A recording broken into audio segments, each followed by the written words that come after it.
for dialing in Baltimore and Arkansas and all over the country. Quick reminder, keep your line on mute when you're not asking a question. We're going to try something a little different from our typical calls.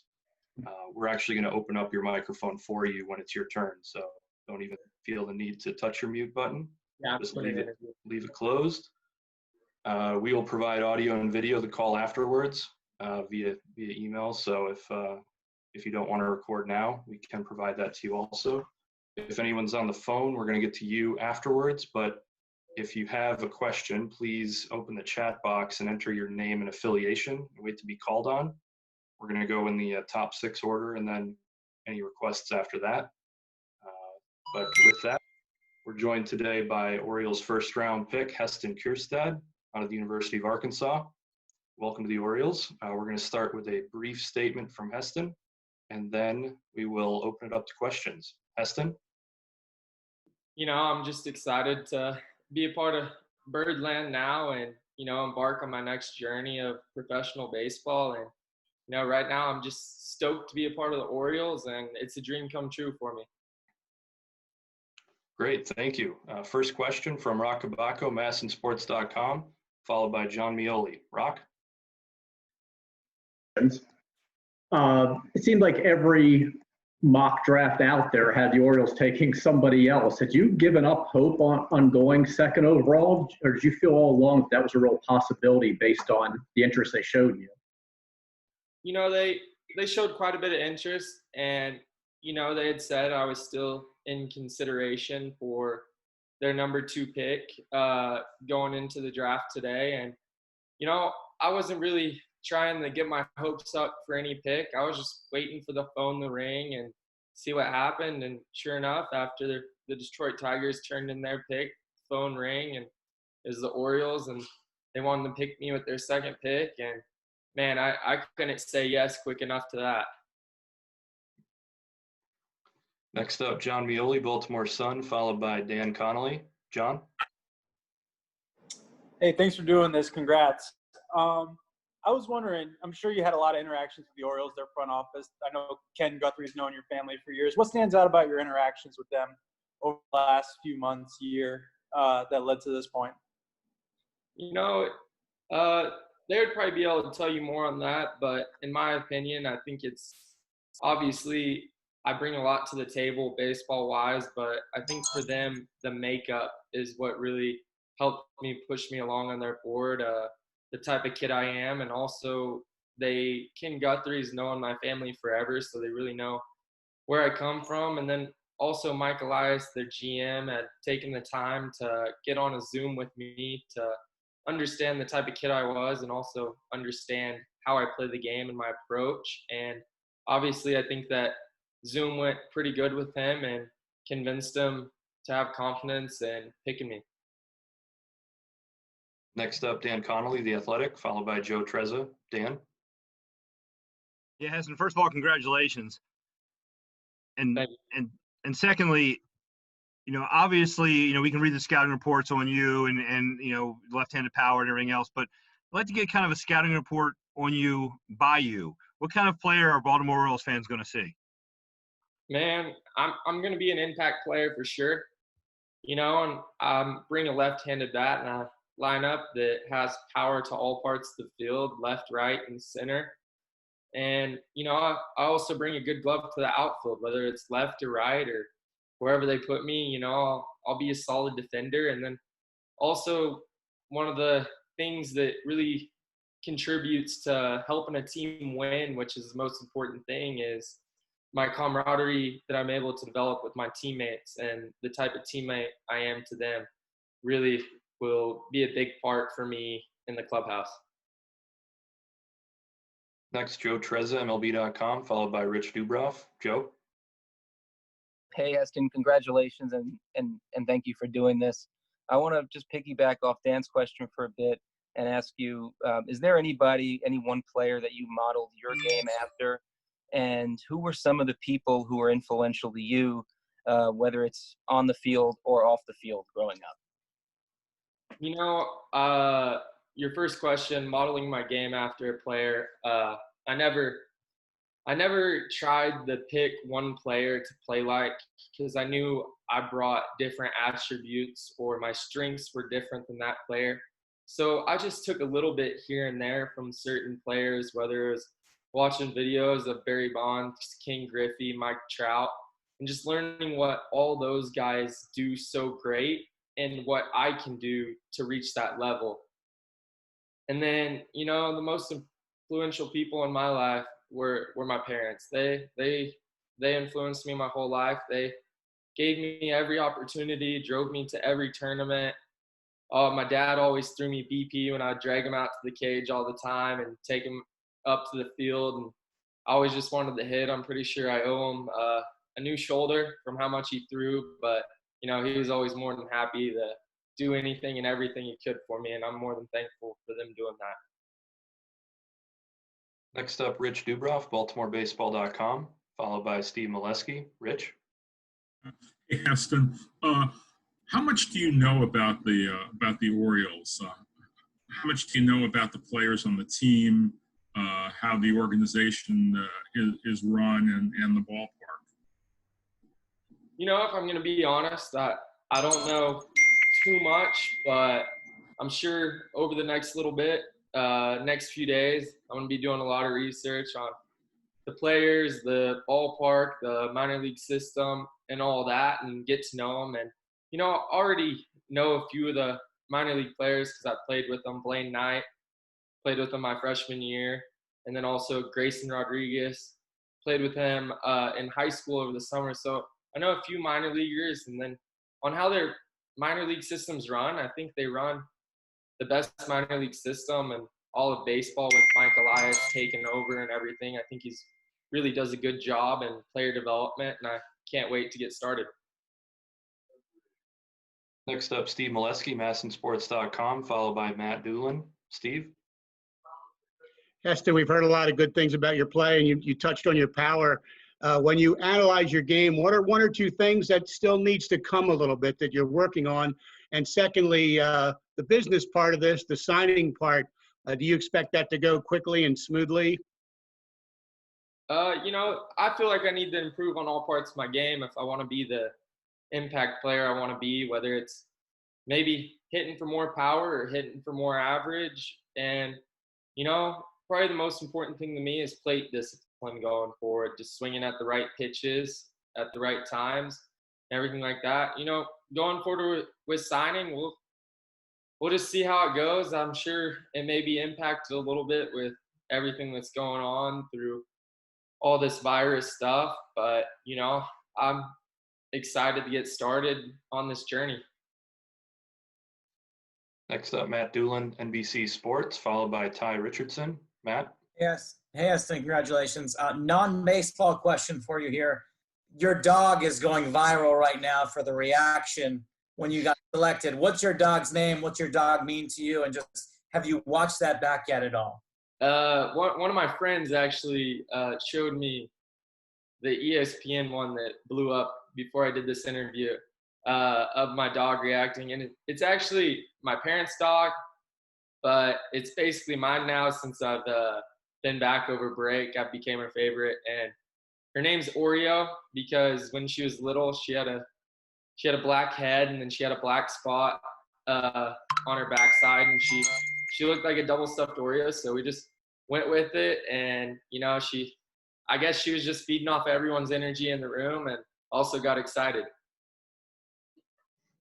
I'm sure Tim Kirkchin will like a name like Oreo for the Orioles. But next up, Ty Richardson, ESPN Arkansas, followed by JJ Cooper. Ty? Heston, since you were last drafted, you've risen 35 rounds and over 1,000 draft picks. How much did Dave Van Horn contribute to that? Oh, it was huge. He took a chance on me when I was just a high schooler, gave me an offer, a scholarship to come play at his great program. And, I'll always be thankful for that. And, while I was there, he took such good care of me, whether it was helping me reach a new level or helping me with whatever I needed. He was always there, and he was a father figure there for me, in my opinion, for all of us when we're away from home. And there's no other college coach in the country I would ever want to play for than Dave Van Horn. Next up, JJ Cooper, Baseball America, followed by Nathan Ruiz. JJ? Hey, yes, and congratulations. You've obviously everyone had their season shut down early. What have you been doing to try to stay, basically in sync as a baseball player and even try to improve in the lead up to the draft when you haven't been playing an SEC schedule like you expected to be playing? Oh yeah, for sure. The shutdown definitely in the middle of the season was tough to deal with, but I came back home and, I got on a hitting routine and a workout routine like I was in the off season. So I was working out in my garage. We have a squat rack, bench press, some weights. So I was able to get on all my lifting. And then, it was back to high school. I was dragging my dad up to the field to throw me BP and do some drills for hitting. And, that's just what I've been doing. And, the shutdown definitely wished I was still playing a season or I was in Omaha with my teammates. But also I was kind of cherishing the moments of being able to enjoy being with my family and also being able to hit with my dad again. So that was enjoyable. Next up, Nathan Ruiz, Baltimore Sun, followed by Kyle Deckenbaum. Nathan? Hey, Heston, congratulations. Thanks for doing this. I'm kind of building off that. What do you think the next few months look like for you? Or is it just kind of more of the same of what you just explained? What's the next few months look like? Oh, man. I don't have too much a clue. I'm hoping I'll be able to get out to the Orioles facilities, whether it's spring training or wherever, and start getting after it, working out with the team or working out with their trainers and, hopefully playing again soon. I'm really getting the itch to get some live at bats and playing a game again for sure. Next up, Kyle Deckenbaum, KATV Little Rock, followed by Mark Viviano. Kyle? Hey, Heston, congratulations. You mentioned Blaine Knight. Have you talked to him, and how excited are you to possibly be reunited in the near future? So he actually gave me a call this morning, and he wanted to wish me luck, and he was just telling me, enjoy it, embrace the moment. You're going to remember that day for the rest of your life. And he was like, good luck. He's like, wherever you go, you'll be in a great place. And then actually, like 30 minutes ago, he gave me a call. I answered it, and he was pumped. And, I'm pumped too to be back on a team with Blaine. We got along great while I was at Arkansas. And, we're both talking about playing on the same team again soon and how we're both looking forward to it. Next, Mark Viviano, WJZ, followed by Tom Murphy, the Arkansas Democrat Gazette. Mark? Hey, Heston, congratulations. You mentioned you're going to do your research on the Orioles. You may know enough now that Mike Elias has taken over a team and they're rebuilding. I mean, this is a project. Last year, with the number 1 pick, Adley Rutschman. This year, you're their first pick. First of all, what do you know about Adley? I think you played against him in the College World Series. And what's it mean to be kind of on the bottom floor building up to what this franchise hopes to be a winner someday?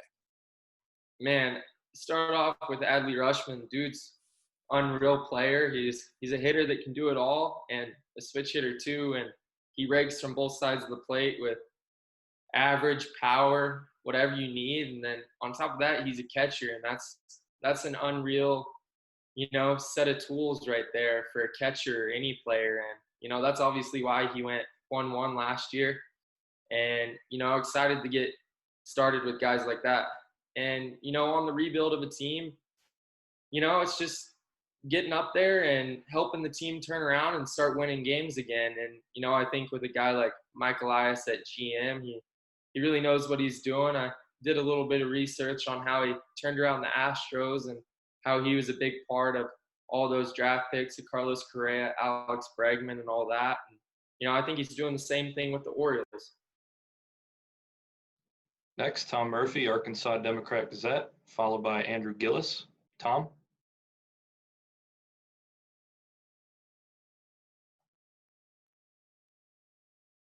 Do we have Tom? Got it Tom, now. if you want to jump back in the queue a little Yeah, later. I unmuted. Got me? Yep, go ahead, Tom. Congratulations to you, Heston, first of all. Kyle got my question about your relationship with Blaine Knight, but I do want to ask you, you've probably been want to be a big leaguer for a long time. Has it hit you that you were the number 2 pick in the draft, and what does that feel like? You know, it's really hard to explain. It's definitely a surreal experience. You know, being from a little kid, I've been wanting to hear my name called as early as possible in the draft, and you know, that's the goal, is be a big leaguer, and this is one step along the way, one step closer. And you know, I don't think it's really set in yet. It still feels like a little bit of a dream, but you know, give it a little bit, it'll set in, and you know, it's a great feeling for sure. Next up, Andrew Gillis, NBC Sports Washington, followed by Hayden Bagavi. Andrew, you're up. Hey, Heston, congratulations. Thanks for doing this. You said that you played summer ball with Grayson Rodriguez. I'm curious when that was and what that experience was like for you and what you guys kind of know about each other. It was my senior summer before I went to college, and we brought up Grayson. He was a grade younger than me. We brought him up with our team. We're trying to go to the Connie Mack World Series, so you know, his arm was unreal. So he definitely helped us get there, and you know, we got to know each other a little bit. And he actually texted me before this all started, and he was wishing me luck, and he was telling me how he'll never forget the day he was drafted, and he was praying for me and whatever going forward. He said maybe we could be teammates, whatever. So you know, I'm gonna have to give him a call. So next, Hayden with KTHV, followed by Chris Marks. Hayden. Hey, thanks so much, Heston. Congratulations, man. Talked to you about 48 hours ago, thinking about this moment. I know you're about to start this next chapter in your life. You're the second highest player ever taken from Arkansas. Before you move forward, have a chance to look back. What do you want your legacy and especially Razorback fans to remember you and remember you for the baseball player that you were in Fayetteville before you sort of make this next jump? Man, you know, it's probably the same memories that I'll remember for my legacy there, and it's the 2 trips to Omaha we made. You know, those were unreal. Those team accomplishments we're able to do together, and being able to jump on top of a dog pile at the end of the season to clinch that was an unreal feeling. And also to be a part of the first 2 teams that were able to go back to back in the rich history of Arkansas Razorback baseball. You know, that's something I'll never forget, and I want all the Arkansas fans to always remember. Next, Chris Marks, CTV, followed by Jason Carroll. Chris.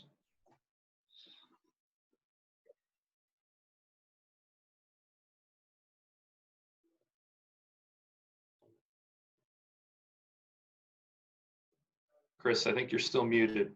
I got you. Thanks. I'm sorry. Here we go. Congratulations.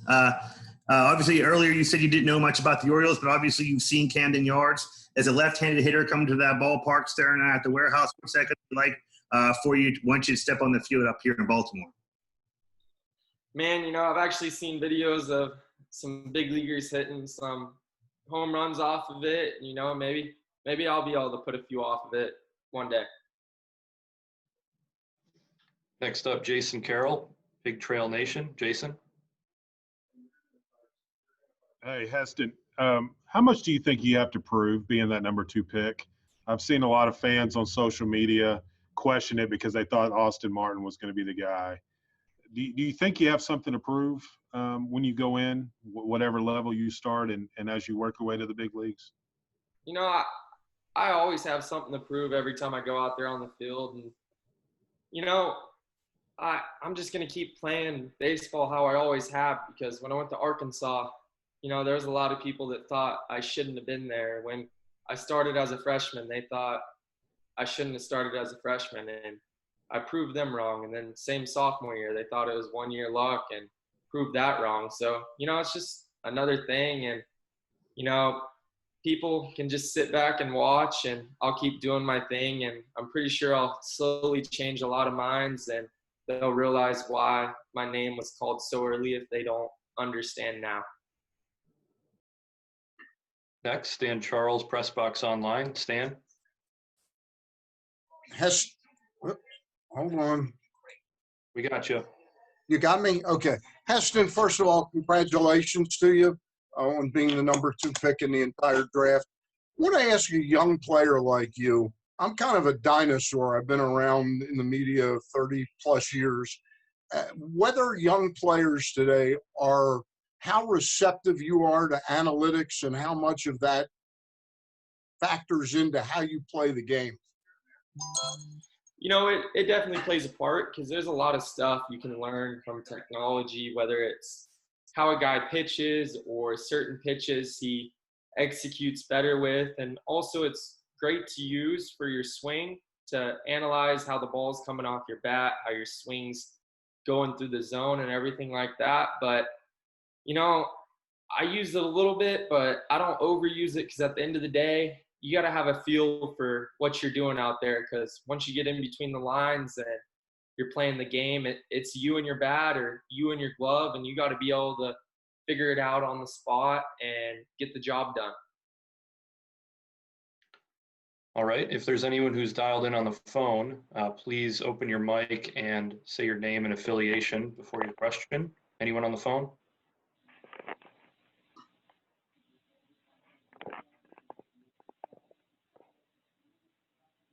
All right. Any other questions on the call here? Please enter your name and affiliation in the chat box. Last call. All right. Well, thank you all for joining us. Thank you, Heston. Congratulations. Welcome to Birdland. And we'll be seeing you again soon. Thank you.